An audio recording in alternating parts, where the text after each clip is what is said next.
Okay, let's continue with mistakes number 46 to number 60.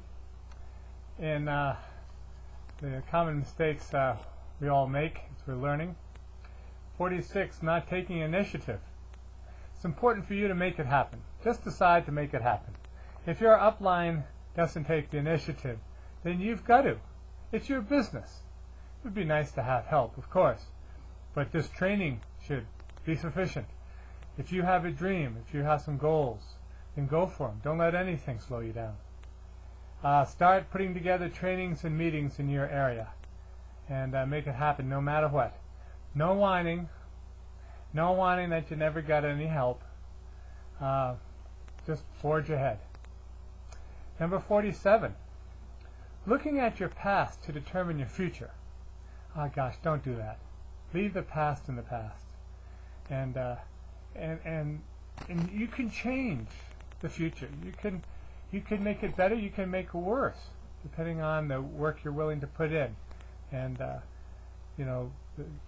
learning the things that you need to learn. You can have any success you're willing to work for. Mistake number 48, getting discouraged by dropouts. Oh gosh, we hate to see that happen, don't we?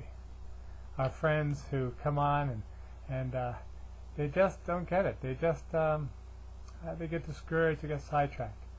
Get them on something like this as quickly as possible. It'll really cut down on the dropouts because they'll have a clear understanding of what's involved and what it's all going to entail. They say that 95% of the people will drop out in 1 year. Now, I have good news. In Manatech, we have a very high retention rate. We got about 84% retention, and that's almost unheard of in this industry. But again, it comes down to the products. But we don't want to have people get discouraged about building the business so they can afford the products more easily.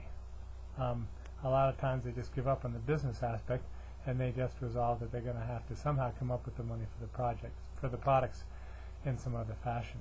And that's not necessary when this is such a great business opportunity. But a large number of people will quit, and it's normal. I want you to know it's normal. The standard in this industry. And of course, any excuse will work for them. Do what you can to assist them, of course, but continue signing up new people. Don't get into the management mode, because they're going to follow your example. Your business will suffer if you switch into the managerial mode. You got to set the example. Get out there, set the pace, keep enrolling people. And that's how the multimillionaires in this industry prevailed.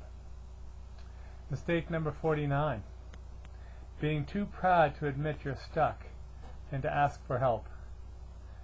Look, this is new. This is a whole new thing for most people. They may have some expectations. They may have some ideas of what it's going to be like. Most of the time, those are unrealistic. They get discouraged quickly, and then they remember their friends saying, oh, that stuff never works. Well, it might not work for their friends, but there's no reason why it can't work for them. And you know, if you've talked with your upline, how successful many of them have been when in their earlier life they were very unsuccessful in a lot of things. So when you're nervous or afraid or uncomfortable, call your upline. Don't just quit. Call your upline. And another thing that's so important is when you call up 5 or 6 friends and they're going to come with you to a briefing or presentation or conference or a meeting, and half an hour before they're supposed to show up, the phone starts ringing. If they're courteous, sometimes they just don't even come. And pretty soon it looks like nobody's going to come. So you're so frustrated and disappointed, you figure, well, I'm not going to come either. My gosh, that makes it even more important for you to come. It's crucial for you to come then, because you'll come away from the briefing, even if all your guests didn't show up, you'll come away from the briefing more inspired, more convinced than ever. You'll think to yourself, this is good, this is important, I got to somehow get through to my friends, to these people. And so it's even more important when you're discouraged to come. Not having a coach, mistake number 50. Needing a good coach will cut years off your learning curve. Ask them their specialty and how they are different from other coaches. Narrow down the ones you want to work with. Silence and I are your upline bronze presidentials, and you'll get to hear her in another video. And we'll do our best by you, but maybe you can't relate to us, or maybe, whatever the case may be, it doesn't matter. If you're more comfortable working with an executive director or a national director or a regional director, that's fine. But tie in tight with somebody that's effective and that's successful. I'll never forget when my wife came to me when I was teaching at the Pioneer Valley Christian School in Springfield, Massachusetts. And she had just found out that Mannatech was going to have its first cruise. Back then we had to pay for them. And so she sheepishly asked me if it'd be okay if she went on a cruise, because she knew I had to stay home because I was the one with the job and we had no cash flow. We didn't have any cushion, no savings. There's no way I could get away, and Joby and Caleb needed one of their parents around. And I remember looking at her and saying, alone? Without me? Because neither of us had ever been on a cruise. Golly day, our vacations were in an orange mustard-colored van with antlers over the windshield, and we'd break down every 500 miles, and that added the adventure. That made our vacations fun, whether it was in Nova Scotia or in Wyoming or down in Arizona or Virginia. And we'd just sleep under the stars. We never could afford a motel, never mind a hotel or a resort, for gosh sakes. And vacations were, visiting our relatives. And so, I'd taken her canoeing, but we'd never been on a cruise. And we'd all wanted to go, of course, but I couldn't. She assured me that she wouldn't have any fun. So I let her go. Well, she was seated, in the evening, some of these cruises, you have dinner partners around the table, and I think at this particular table there were 8 of them. And it was Jed and his girlfriend, Dr. McAnally and his wife, Dr. Reg McDaniel and his wife, and my wife and her roommate, and maybe another couple. But oh my God! Oh, Don Partridge, our platinum upline presidentials. She got to know them. She just understood that if she was going to be successful, she would have to plug in with the people that were doing it, that knew how to do it, that could help her. And she wanted to get to know them, and she wanted them to get to know her. And it was really one of the smartest things she ever did, because Don knew that he had a live one on the hook, and so he really invested in her. I mean, we were in Massachusetts at this time, and he was in Seattle, and he said he'd come out and do a briefing for us. And after a couple of weeks, the phone rang, and his secretary said, Don's at the airport, isn't anybody going to meet him and pick him up? And we thought, this weekend? No, it's the wrong weekend, it's next weekend. Oh my gosh, we'd screwed up the weekends. And but he was a good sport, and he came, and we tried to quickly gather some people together, and he did a little bit of training and that sort of stuff. And then flew back to Seattle and flew back out the next weekend. And we had a better group, of course, at that point for him to address. And then he flew all the way back home, never charged us a nickel. And I thought to myself, wow, that's incredible. What a wonderful guy. But then my wife continued to call him. And I knew he was a busy fellow. I mean, he had, 20 or 30,000 people in his downline, I suppose. And he was making a lot of money, and he was important.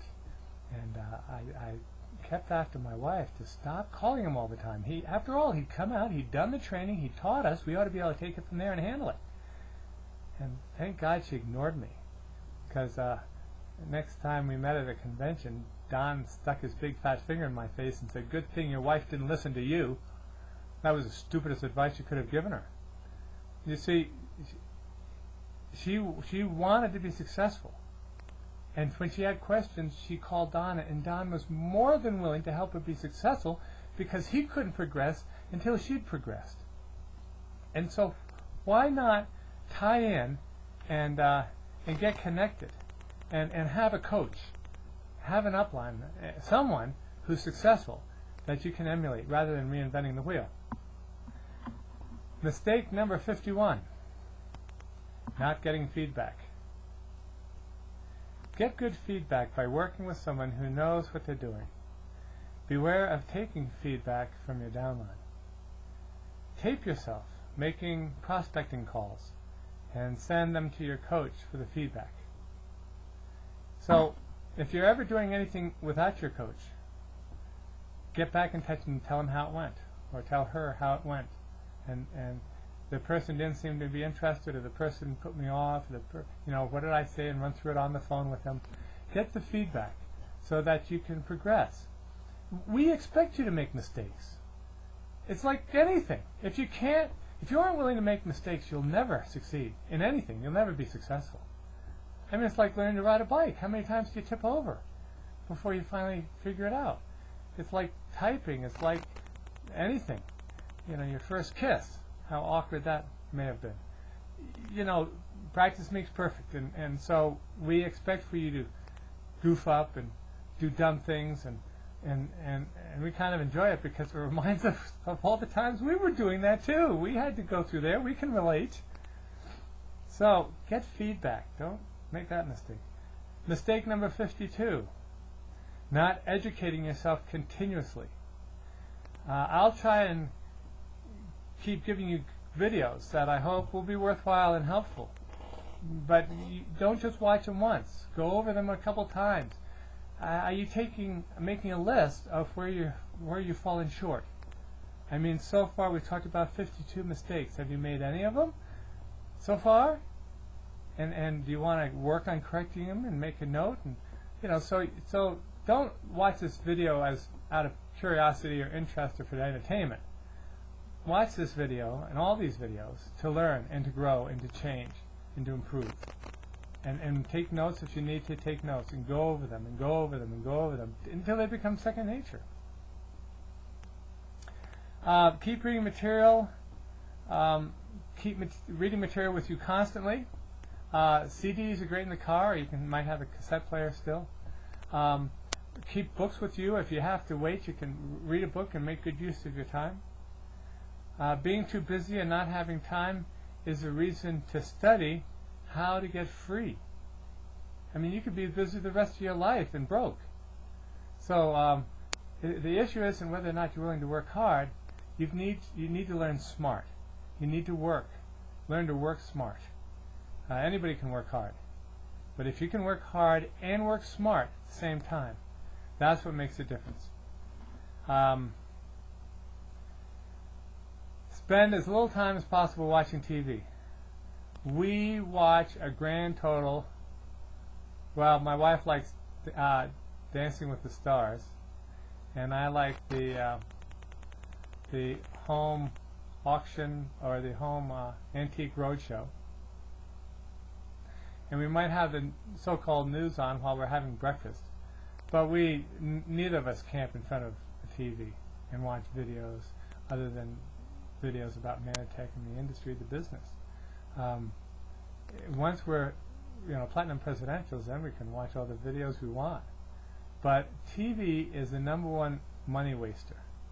So don't waste time on TV. Number 53, the 53rd error, mistake we make, is complaining. Now, it's okay to complain to your upline. Take negative upline, keep positive downline. You want to inspire your downline, and you want to express your frustration and your questions and your concern and your issues with your upline. Because we've been there, and we can relate, and we can help you along to the next level. Your downline's just new and getting the hang of it. They don't need any more negative from you than they're already getting from everywhere else, so inspire them. But you won't attract new people by complaining. You won't inspire your downline by complaining. You won't garner much support because your upline knows that this scares away success-minded people. Success-minded people don't want to hear complaints. Just solve the problem. Just work at it. Life is full of challenges. and therefore they feel that if they help a complainer, they're just wasting their time. Because if a person doesn't have the right attitude yet, remember how important attitude is? Therefore, choose to be a positive person. Okay, mistake number 54. Not using your time efficiently and effectively. Keep priorities to reach your goals clearly in focus. Don't get confused with the urgent. The urgent is not necessarily the important. There may be new emails. Mom might call. The TV grabs your attention. Don't spend time on these things. Don't set you up for these things. If you're a president of your company, which you are, imagine walking into a corporation and seeing the president goofing around. I mean, he budgets his time. He schedules his time. There are times when he'll return phone calls. There are times when he'll check his email. There are times when people can come and talk to him. But you've got to take this seriously. It's a real business. And if you're reactive instead of proactive, you'll never get around to doing the important things. You'll constantly be putting out fires for other people that they should be mature enough to deal with themselves. So, things that are urgent and important may be things like a computer gets a virus, your car brakes stop working, orders need to be placed on the last day, the incentive deadline is arriving. So, when you make a list of things you want to get done at the beginning of each day, categorize them, you write them all down, but then come back and say, okay, these are the urgent, and these are the important, and these are the pleasurable. And I'm not saying you don't take time out to stay fit, you don't take time out to have fun and laugh and that sort of thing, but it's got to be in balance, and your number one priority during the workday is the work. The important stuff, not the busy stuff, not the management stuff, not the preparation stuff, not the organization stuff. We can spend so much time, waste so much time postponing talking with people. That's how you build a business. Oh, I've got to organize my files. I've got to line up my material. I've got to, find the right books. I first have to get a business card. No, you don't need any of that to talk with people. Get out there and start building the business every day. And the other stuff you can do when it's too late to call people or that sort of thing. Things that are not urgent or important are staying, but important. They aren't urgent, but they are important. Is staying fit, financial investing, talking to new prospects, etc. And those things that are not urgent and not important are worrying, gossiping, small talk, pursuing addictions, that sort of thing. Don't get caught up in that. Mistake number 55. Not asking yourself the right questions. What separates us from multimillionaires is really our thoughts, which lead to emotions, and then behaviors, and then results. So to change your life, you change it by changing your thoughts. Really focus on positive thoughts. If you can't afford something, that's not what you say. You say, I wonder how I could afford that. Okay, don't just take the negative approach. Questions are the answer. Questions direct our thoughts, and so choose your questions carefully to develop new thoughts. I wonder how I could afford that. Ask for nothing and you'll get it. Mistake number 56. Not having a cause bigger than yourself. Money is just a tool. Money is not evil. The love of money is, but money itself is not evil. It's just paper. Good people can do more good things with money. In the Bible, for example, some of the greatest of the Christians, of God's people in the Old Testament and the New Testament, were very, very wealthy. Abraham and King David and Solomon and others. Mistake number 57.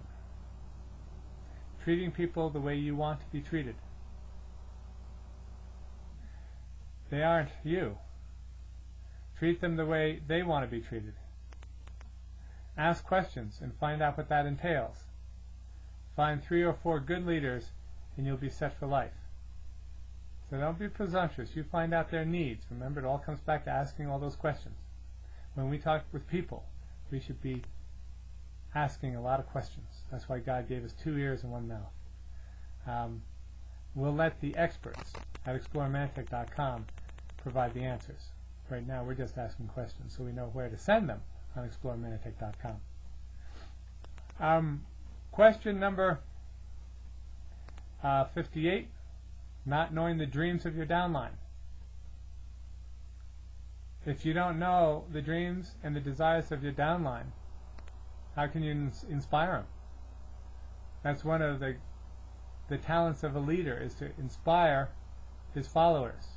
But you can't do that if you don't know what their desires are, what their needs and hopes and wishes are.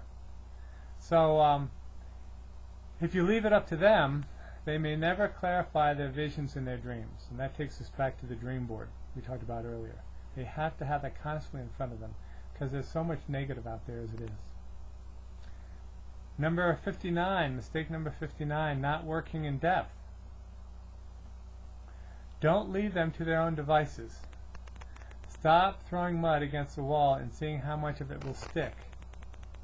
The result is burnout and seldom works. People can be developed into leaders, but you need to invest in them. Your time, your energy, your talents, your encouragement. So make calls, do presentations with them and their friends. This business is about leadership development more than anything else. Leadership development. You're taking regular people and turning them into leaders, into regional directors, executive directors. They're directing them towards success. And the last one for right now is number 60 out of 87. Mistakes, not giving enough praise. And praise is free, it's cheap. So become, now I'm not talking about flattery. Flattery is general praise that can apply to anybody for anything. Or flattery is praising somebody for something they can't control, like their face or their height. You know, oftentimes their good looks. They can't control that. That's flattery. But praise is praising them for something they specifically are responsible for.